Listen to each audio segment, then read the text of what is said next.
Hi, this is Pam Sarao presenting 2019 USP Education and New Procedures for Ascension Southeast Michigan.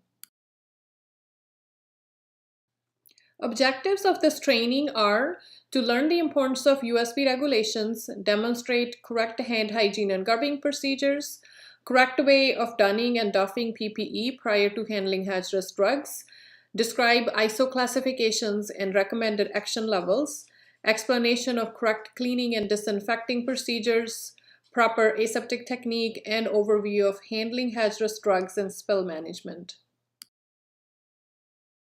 Let's start by making sure all pharmacy associates are aware that they can report any safety or quality concern to the internal or external regulatory bodies, and they know that there cannot be any disciplinary action or punitive action brought against them for doing so.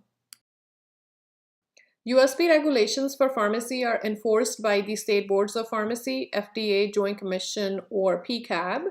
USP 797 defines standards and good practices for sterile compounding preparations, while Chapter 795 covers non-sterile compounding.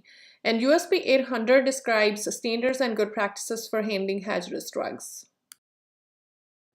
This slide provides overview of history of sterile compounding standards going back to 1970s. USP Chapter 797 evolved over a number of years as a means of addressing compounding practices. FDA has become aware of numerous problems associated with compounding preparations, many of which have resulted in recalls, patient injuries, and deaths. Most recent update or mandate in Michigan is the Michigan Compounding Pharmacy Law that went into effect requiring all compounding pharmacies to obtain accreditation. Personnel training is an important part of USP 797 regulations. Compounding associates must complete a comprehensive training program upon hire and annually thereafter. Training includes didactic modules, demonstration of proper hand hygiene and garbing procedures, demonstration of proper aseptic technique, and passing glove, fingertip, and media fill testing. It is extremely important to maintain all training documentation records. The most common source of contamination comes from people through touch and shedding of hair and skin cells.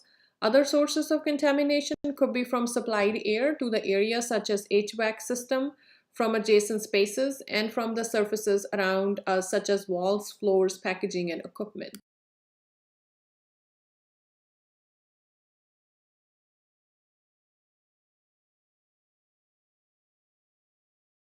Let's start with hand hygiene and garbing procedure. Prior to the garbing process, all personal outer garments, jewelry, phone, badge must be removed. Makeup, nail polish, and artificial nails are not allowed.